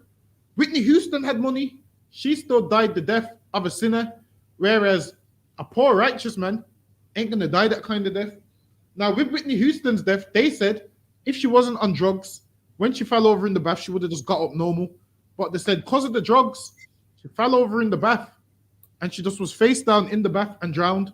Listen, man, there's a thing called Autopsy. I was watching it the other day. It's got the death of Michael Jackson on there, all the drugs he was taking. It's got the death of Whitney Houston on there, how her liver was damaged. She had a thing called fatty liver, how her liver was damaged from all the substance abuse over the years. That is how sinners die, man. From what? A lifetime of abuse, from a lifetime of being an alcoholic, a lifetime of being a drug addict. We give up a good reputation, a good name for silver and gold, but this silver and gold doesn't mean you're gonna live forever, man. This silver and gold don't mean you're gonna live a good life. Just learn from these celebrities, man. They're rich and they still die a sinner's death, man. Look at all of them, man. Biggie, Tupac, millionaires, man. You would have thought Biggie and Tupac would have had the best security in the world, and these men still died in drive-by shootings. How? The regular roadman dies in a drive-by shooting. No different, man. We thought Biggie and Tupac would have had bulletproof cars and lived forever. Why?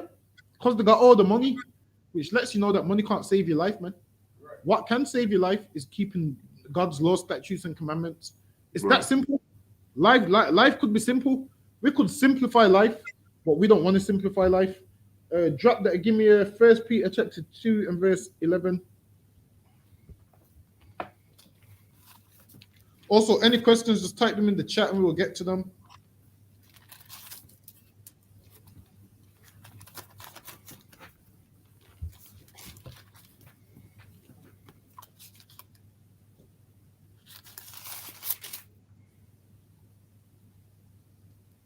First Peter 2:11. Yeah, go ahead. Dearly beloved, I beseech you as strangers and pilgrims, abstain from fleshly lusts. And we need to abstain. We need to abstain from fleshly lusts, because there's certain things you're gonna do that will ruin your reputation. There's certain things that people do that ruins their reputation. Usually fleshly lusts. Now, if you come in here and you do something that you're not supposed to do, it then ruins your reputation. So then you have to do what? Build that reputation all over again, man. This is why it's best when you come in here, you have a clean slate, and you keep that clean slate, man. You want to have a good reputation amongst all your brothers, all your sisters. You want to be known as responsible. You want to be known as reliable. Like, you don't want to be one of those people you're meant to teach a class and you're not turning up to teach your own class. You want to be responsible. You want to be known as, okay, then I can pass this task on to the brother and he's going to do it because he's responsible. You don't want to be known as, nah, he's kind of shaky. I don't want to give him that position because he's not reliable. You want to be known as responsible and reliable. And we should abstain from fleshy lusts, because these fleshy lusts is which causes us to fall. These lusts, meaning this strong desire, causes us to fall. Now, what will happen is you have a strong desire to do something that we're not supposed to do, and then you end up doing it, and then afterwards you feel bad, and your heart hurts, and you feel your conscience is pricked, and you feel like, why did I do that? Once the feeling of the lust has gone. It happens, man. Listen, people that do what? Smoke weed when they know they shouldn't. What happens after they finish that spliff? They feel like, oh, I've messed up, man. I've gone back to smoking. I could have done without that. I could have done without that. Why did I do it? Listen, man. If you feel like you want to do backslide, this is what you do. You phone the brother for counsel, man. You say, you know what? I'm thinking about having a spliff. That brother will set you straight, man. But what Satan will have you do is not phone the brother. If you feel like anything you're doing in life is wrong, phone the brother before you do it, man, and ask. Phone the brother before you do it and ask. Because what we tend to do is skip the counsel and say, you know what? I'm not gonna make a phone call. I'm gonna do this. And then after you do it, what do you want to do? Oh Lord, I'm sorry, man. I won't do it again, Lord. Whereas in your mind, the Lord put it in your mind to contact one of your brothers, man. Contact your brother. But you ignore that part. Why? Because you want to do this fleshy lust. Because the lust that you have is so strong. This burning desire to do wrong is so strong. And you feel like, I have to do it. And then after you do it and you realize, you know what? Satan done tricked me. It's not what it was cracked up to be. Then you want to be like, oh Lord, I'm sorry, man. I'm sorry. Whereas when you had that strong desire to do what was wrong, that's when you should have phoned the brother, man, and said, you know what? I got this strong desire to go to the strip club. Let me come and chill with you. That way I can't go to the strip club. That way you want to go, but you can't. Why? Because you're amongst the righteous brother who outranks you, who's not going to let you go to the strip club, man. Make the call first. Because what Satan will have you do is not make the call. Satan will have you do that sin. And then when he leaves you, what does Satan do? Goes to the Lord. Look, he ain't worthy, man. Satan will go to the Lord and look, he ain't worthy, man. This man knows he shouldn't be doing that. And look how easy it was to convince him to do that. Look how easy it was. It's Satan's job to make sure you don't get a crown, man. That's Satan's job. That's his job, man. His sole purpose is to what? Make sure we don't get them crowns which is stored up for us. Them crowns is stored up for us. And this is why we have to endure till the end. And enduring till the end means what? Satan's going to keep tempting you, man. Because it's his job to make sure you don't get a crown. It's his job to make sure them crowns go to nobody. And he's good at his job. So what does he do? Tempts you, man. Jumps in your mind. I think you should do this, man. You should do that. The Lord won't be mad at you. The Lord won't be mad at you. And then the other side of your mind is saying, I know I shouldn't be doing this, but this lust and this burning desire is so strong. Let me just do it once. And then you do that. Satan then leaves you. You come back to your senses. And then you realize, oh my God, I shouldn't have done that. Why did I do that? And what does Satan do? Goes to the Lord and says, look, this man right here ain't worthy to get a crown. This man right here doesn't deserve to enter into the kingdom, man. This man here is a sinner. And then he's going to say, in your law, it says, shouldn't do. This man done exactly what you told him not to do. Satan will go to the Lord with the report. Look, this man knows he shouldn't be doing these things. He's done exactly what you told him not to do. Because it's his job to make sure you don't get a crown, man. That's why we have to be very careful and very wise. And this is why we need to be like Christ. Why? Because Satan also tried to tempt Christ on the mountain, man. Give me a bit of that. Give me a Matthew chapter 4 and verse 4. Let me see if it's that one. Come on. No sweat. Matthew 4 verse 4. Give me a verse 3. Come. Matthew 4 verse 3. And when the tempter came to him, he said, if thou be the Son of God, command these stones to be made bread. So now, this is the tempter tempting him. He said, if you be the Son of God, demand these stones to do what? Turned into bread.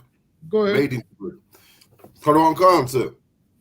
But he answered and said, it is written, so man. Now, this is how you're supposed to battle them demons in your head. The demon in your head will say, go to the strip club. And you're meant to say, according to the law, I ain't supposed to be going to no strip club. There shall be no whores of the daughters of Israel. That's right. Like, it's like you hold that. You give me that one. Is it Deuteronomy 23:17? You get me that one. And then read that again from the top, Hakayon. Come. Matthew 4 verse 3. And when the tempter came to him. So now, a tempter's going to come to you, man. This tempter comes. Where does this tempter come? In your head, man. This tempter's in your mind. Go ahead. Right. Come. He said, if thou be the Son of God, command these stones, Salakia, command that these stones may be made bread. So now the tempter's tempting him, and that's what the tempter does to us. Jumps in our mind and tempts us. So now, this is how you're supposed to deal with the tempter and temptations, man. Read on. Come. But he answered and said, it is written, man shall not live by bread alone, but by every word that proceedeth out of the mouth of God. Christ is correcting this tempter, man. Now read what you're holding, Quatazar. Deuteronomy chapter 23. So now, if Satan comes in your mind and says, yo, let's go get some whores, man. Go to the strip club. Go get a whore and go to the strip club. This is what you're supposed to say. Read on. Deuteronomy chapter 23 and verse 17. There shall be no whore of the daughters of Israel. There shall be what? There shall be no whore of the daughters of Israel. That's how you need to deal with that tempter in your mind, man. Right. That tempter's telling you, go get some whores. You're supposed to say, according to the Bible, the Lord says, there shall be no whores of the daughters of Israel, which means I can't go to no strip club. That's how we're supposed to deal with the tempter. Right. But we don't deal with it like that. We be like, you know what? It sounds like a good idea, and I got this burning desire, and I got this burning lust. So I'm gonna go to the strip club. We're supposed to deal with it how Christ started with it. Take me back to Matthew chapter 4. Go ahead. Kadawan Khan. Then the devil taketh him up in the holy city and setteth him on the Hold pinnacle. on. Jump to verse 8. Kadawan Khan. Matthew 4, verse 8. Again, the devil taketh him up into an exceeding high mountain and showeth him all the kingdoms of the world. So he And showed the him all the glory kingdoms of the of world, them. man, and the glory of them. Meaning, it showed him all the riches of the world, all the money, showed him all the Jeff Bezos money, all the space experiments, all of those things, man, that Esau loved so much. Showed him all of that. Go ahead. Kadawan Khan. And saith unto him, all these things will I give And listen, thee. this is what Satan does to drug dealers, man. Shows them the Mercedes, shows them the BMW, and then what do? You go and break God's laws and sell drugs so you can get the things that Satan's showing you that you should have. Yeah. Satan's showing you that you should have the Mercedes. Satan's showing you that you should have the BMW. Satan's showing you that what? You should become the big meat. So then you go and sell them drugs. Whereas Satan showed Christ all of them riches and more. And Christ checked him and read on. Kadawan Khan, if thou Salakia, if thou wilt fall down and worship me, then saith Yahushua unto him, get thee hence, Satan, for it is written. Wait, for it is what? For it is written. You always revert back to what is written, man. These laws is written, man. Every time you feel like breaking a law because you got this strong burning lust, you resort to what is written and you read what is written, man. And then that way you won't break them laws, or you call for counsel and a brother will read what is written for you, man. Read on. Kadawan Khan, for it is written, thou shalt worship the Lord thy God. Thou shalt and what? him, Salakia, thou shalt worship the Lord thy God, Go ahead. and him only shalt thou serve. If thou shalt worship the Lord thy God, and him only thou shalt serve. So now, that's how Christ started with Satan, man. By reverting back to what? The records, the scriptures. By reverting back to what is written in these scriptures, man. Quatazar, give me Hebrews 2 and verse 17. And now Christians will say, oh, but Christ was perfect. We're not like him. We ain't like him. So our life's different and blah, blah, blah, blah. They'll say, oh, you can't compare us to Christ because that's him and we're different. So we're going to read this. Read that for me. Hebrews chapter 2 and verse 17. Wherefore in all things behoved him. Wait, in some things? In all things. In all things, go ahead. Behooved him to be made like unto his brethren. Listen, man, Christ was made the same way we was, man. Christ had temptations the same way we did. And he showed us how to live and how to overcome those temptations, man. He said in all things he was made like how we was made. He was born how we was born. He was from the ghetto how we was from the ghetto. He had these trials and tribulations like how we have these trials and tribulations. He had the tempt to come and tempt him how we tempted. And he showed us how to overcome these things, man. He showed us what we should do to overcome these things. And that's why these records is here, man. So we can read them and learn from them. You can drop that. Give me a Acts chapter 16 and verse 1.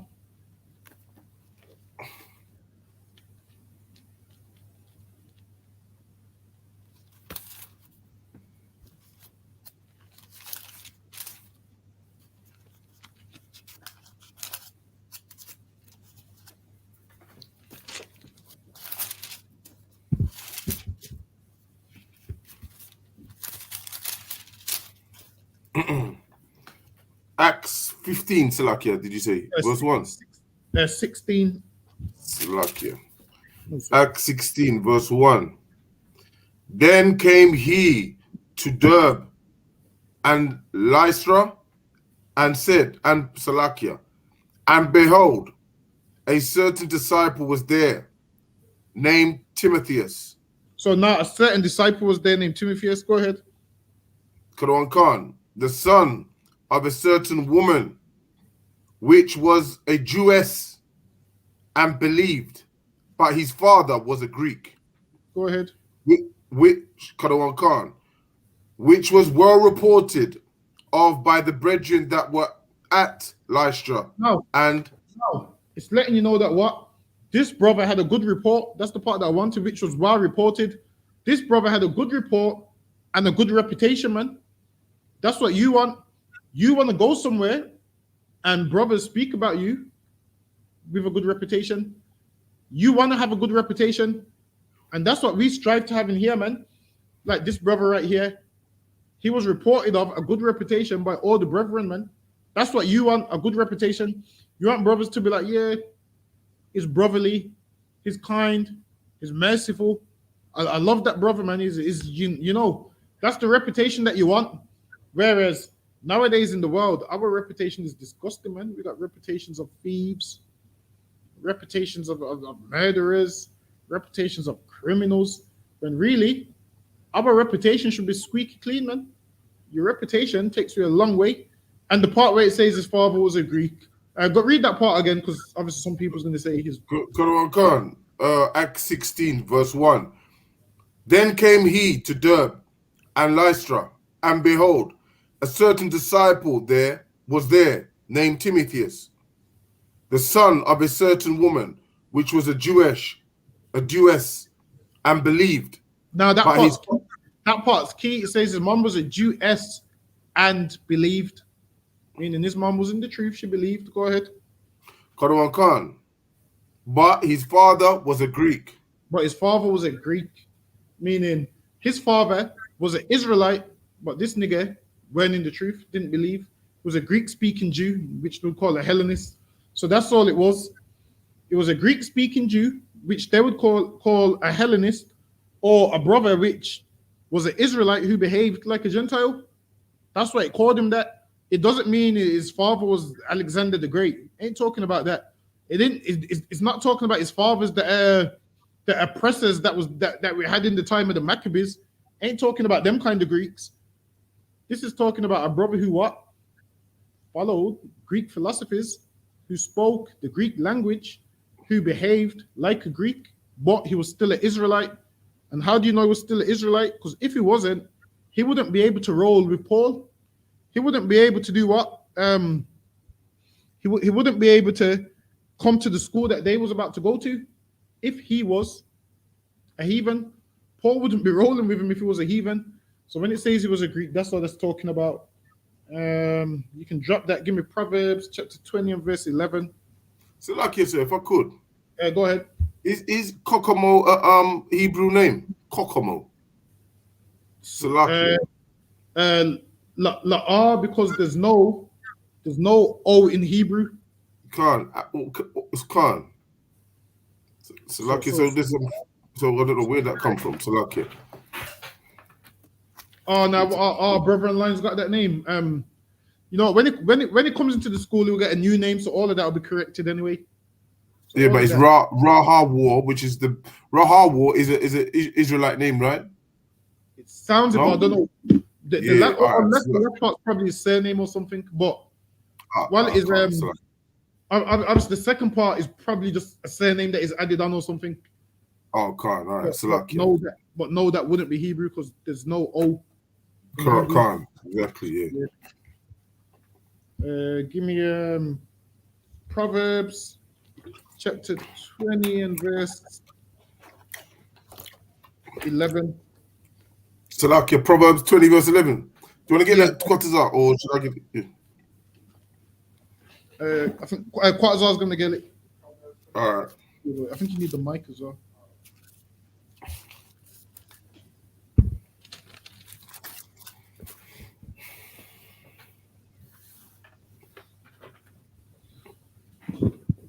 Proverbs chapter 20 and verse 11.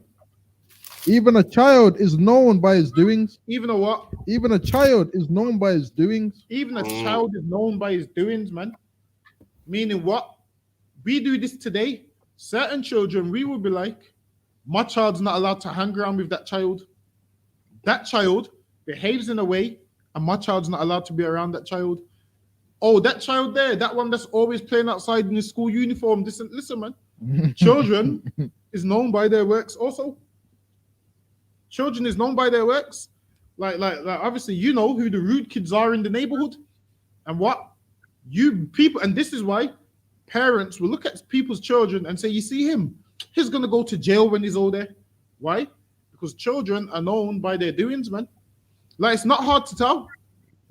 Obviously, if children are left to themselves, running around acting all wild, it's common sense that when they get older, they're going to move on to armed robberies, they're going to move on to drug dealing, they're going to move on to weapon possession, all of those things. So children are known by their doings. So you need to also make sure your children have a good reputation, man. You don't want your daughter to have the reputation of, oh, she's been having sex from she was 13. You don't want your daughter to have the reputation of all the other parents in the neighborhood is like, you see that girl there, such and such's daughter, she's nasty.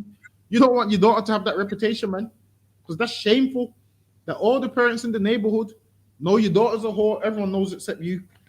The reason you don't know she's a whore is because you go to work on the night shift and she sneaks them men in on the night shift when you're at work, man. And these kids talk with other kids and their parents find out, and everybody knows that your daughter's a slut except you. You don't want your kids to have that reputation, man. Right. It says even kids are known by their doings. This is why parents decide which children their kids can play with and which children their kids can't play with. Read that again. Even a child is known by his doings, whether his work be pure. Whether his what? Whether his work be pure. Whether his work be pure, man. Teachers even know kids by their reputation. Even in school, teachers know which kids to give their time to and which kids to not give their time to. Now, if you know anything about the school system, they hardly want to give their time to the black kids. They hardly do. But once they realize this child has a mother and father who actually care about their education, this child has to make sure your kid's learning, because then you will pull up at the school. Why can't my child do this yet? Why doesn't my child know that? Whereas if they know you're a parent who don't care about your child's education, they don't care less whether your child does their homework or not. They don't care less whether your child underachieves or not. Why? Because it's your problem. They don't care. And they do that based off reputation. If they know this child's father is strict and wants to know what his son's been doing in school all day, they will make sure they attend to your child in school. They'll make sure his work's done. But if they see the parents and the child both don't care, you'll just be in isolation for the whole year. What you'll do is you'll just do your work in isolation. No one cares about the outcome of your education. Because why? They go based on the reputation of you and your parents. So even a child is known by his works, whether his works be pure or not.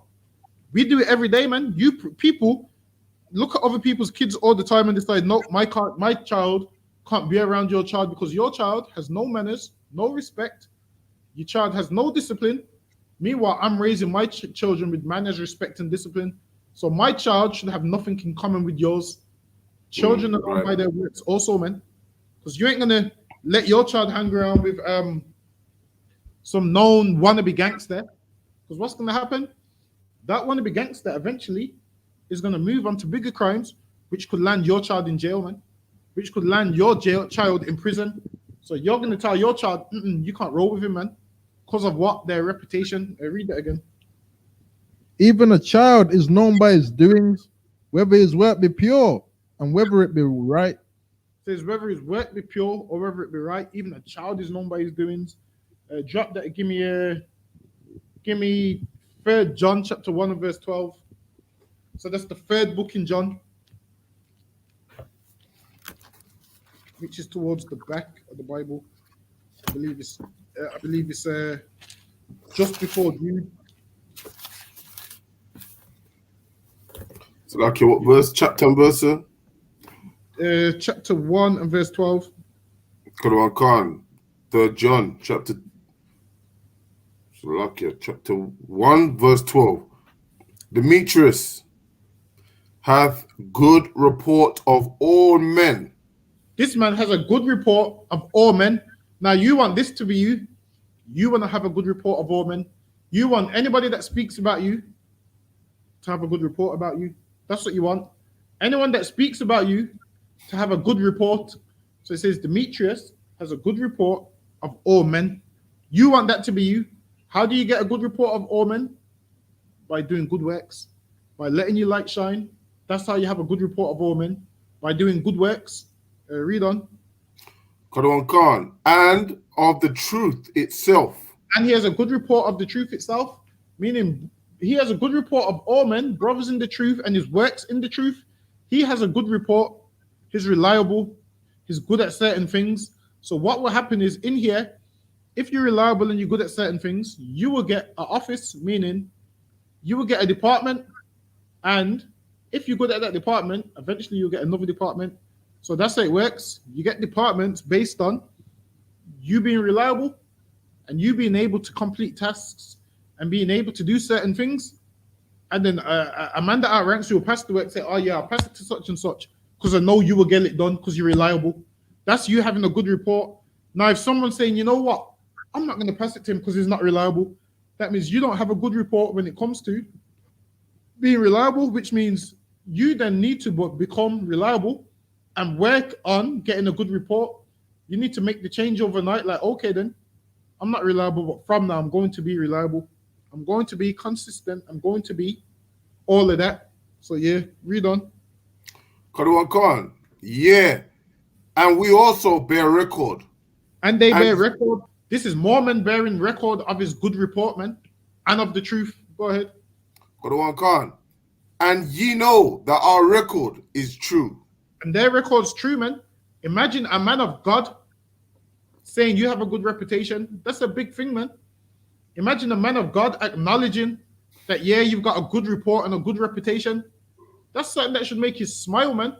That a man that outranks you understands, yo, this man that outrank has a good reputation and he's got a good report of all men. That's a beautiful thing, man. But when you got a terrible reputation, nobody wants to be around you. Nobody likes you. Everybody will go out and not invite you because they don't like you because of your reputation, because you're a horrible human being, man. You're a monster and disgusting and horrible. And who wants to be around somebody that's disgusting and horrible? Nobody, man. And why don't people want to be around you? Because you got a good reputation, you got a bad reputation, and you ruin everything. And it's always you that ruins everything. If that's you, then you need to work on your reputation, man. You need to work on your reputation. And then over time, people forget how horrible you are and be like, you know what? That person's changed, man. He's changed. He's got a good reputation now. He used to be a bit of a monster, but now he's good, man. I like him. I'm around him and I feel comfortable now. Like, obviously, you don't want to have brothers being around you and everyone feels like they're walking on eggshells because you're just a horrible person with a terrible reputation. You want to have a good reputation. Like so this man here who's got a good report of all men. Go ahead. That just reminded me of that 50 Cent song when he says, nobody likes me, but that's okay, because I don't like you. I think, you know what, I don't even like 50 Cent, because you know what I mean? I don't like how he goes on the stage and you know when he goes for like interviews, he's talking about people's wife, they're looking at their wife while he's on stage, right in front of the man, what's his name? Bald-head one that does the talk show, the sellout one. The bald-head guy. What's his name? Steve Harvey.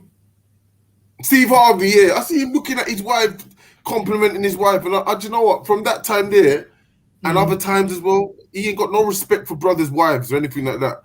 And I don't like him for that reason. Outside of the I.S.U.P.K, no one has respect for anyone's wife. Outside of here, everyone will try and have sex with your woman. Right. Now, everyone will try and have sex with your woman. And outside of here, this woman will try and have sex with every man. What stops her from having sex with those men? What stops our wives from having sex with those men is what? Them serving the Lord, man. Them knowing that it's wrong. Them knowing that it's wrong. Women outside there, they don't believe it's wrong. Why? Because they read a meme. They read a meme. Well, they look at a meme. Right. And the meme says, if that nigga ain't treating you right, go get a next one. Right. Our women in here, they know they can't live like that. That's right.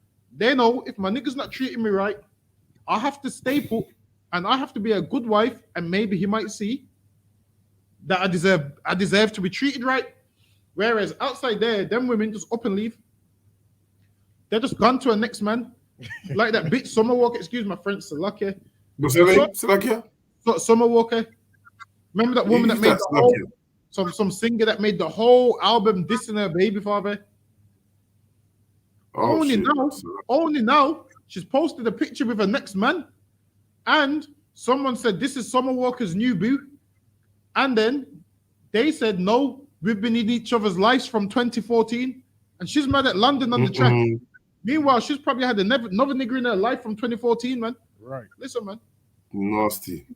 If you got a woman and she's got a male best friend, understand this: the male best friend is getting all the sex and none of the headache, man. Getting all the sex and none of the headache.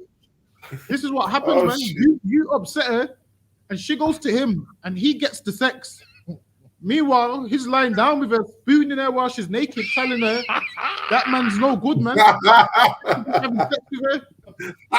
And then she comes back to you. She comes back to you, and she's mad at what's in your phone, man. She's mad at what's in your phone. She's mad at the women that you're messaging in your phone. Meanwhile, you're falling for this man being her best friend, and she's having sex with him. Listen, man. Let me give you some good advice. If you've got a woman and she's got a male best friend, you tell her that bullshit. Excuse my friend. You tell her that nonsense. Right. You tell her that nonsense ends. You tell her you're my wife and you ain't having no male best friend. What you think this is? Tell that nigga come be friends with me. Tell him be friends with me. That's right. What's he want to be your friend for? Why does he want to be your friend? That's right. Like what's so good about you that makes him want you to be his best friend? That's like, right. What's so good about you? Oh, I know why he wants to be your best friend, because you're giving him sex and no headache, man. Right. Meanwhile, I'm your husband. I'm barely getting sex, but I'm getting the headache. Right. And you're telling me you're out with him and he's just a friend. Listen, don't fall for that nonsense, man. Yeah. If she's telling you any man's just a friend, it's a lie. That's right. Run for the hills. He ain't just a friend, man. He's more than that. The thing is this, man. Men have a penis that gets hard, and she's a woman, and you think one time he ain't gonna think in his mind, let's just have sex. Listen, there's not one man out there that is not gonna have sex with a woman who is available to him, man. Right. And if he can do it under the pretense of being her best friend, guess what he will do? He'll pretend to be her best friend, because he knows one day she's gonna give in, man. He knows one day the day is gonna come when she's upset with you and she's crying, and he's gonna hug her and he's gonna unstrap her bra at the same time, man. And listen, man, it's gonna happen, man. It's gonna happen, man. Yeah. And you're thinking he's just their best friend. Meanwhile, this man's unstrapping her bra, man. And they keep that best friend secret forever. They're gonna keep that secret forever to be just best friends. And you're going to fall for it, man. Listen, man, if your woman's talking about she's got a male best friend, you tell her that shit ends tonight. What's the date today? You tell her that ends the 24th of November at 8:57. That's what time it is now. Right. You tell her that best friend ends the 24th of November, 8:57. Right now. That best friendship ends right now. Right. Don't fall for none of that garbage, man. And on the back of that, we're gonna do the security announcements. God. You tell her that friendship's over now. That her and that man being best friends is over. This is the I.S.U.P.K security announcements, where the I.S.U.P.K started at 1 West, 125th Street, Harlem, New York. Rule for new brother and sister: when a new brother or sister comes into the school, they are off limits for 6 months. They are to be saluted only. They are here to shed themselves of the world. If they need transportation, the teacher will arrange it. After 6 months, if a brother or sister has an interest in a particular person, he or she must get permission from the head to speak to a brother or sister. There is another 6 months in which the brother and sister will court each other. After this 6 months period, the brother and sister will get permission from the head to marry. Tithes, which is a commandment: Numbers chapter 18 and verse 21, Malachi chapter 3 verses 8 to 10, means 10th in Hebrew, Ma'ashara, 10% of any increase the Lord gives you. Give to treasury department or teacher. Priest fund, free will offering for priest, not mandatory. Whatsoever amount you would like to give. Upcoming holy convocations: November 28th, this Sunday. This Sunday we got the feast of dedication. 394 Lodge Road, B18 5PW, man. Come on down to that. We're gonna drink, we're gonna eat. You're gonna see the brotherhood on full display, man. Right. Come on down. Go ahead. All Akim and Akoff, check the bulletin board in the hallway. If anyone wants to be a trooper in the school, start wearing all black, boots, shirt, pants, headbands, and scarf. To that, I say Admajim. Amajim Shabbat. Amajim Barak. Yahaba Shimya Shabbat. Yed Yamata. Class dismissed. Shalom, Lord in Christ, yeah? Hey, Shalom, Lord of Christ. Lord in Christ. Shalom, not your Lord in Christ.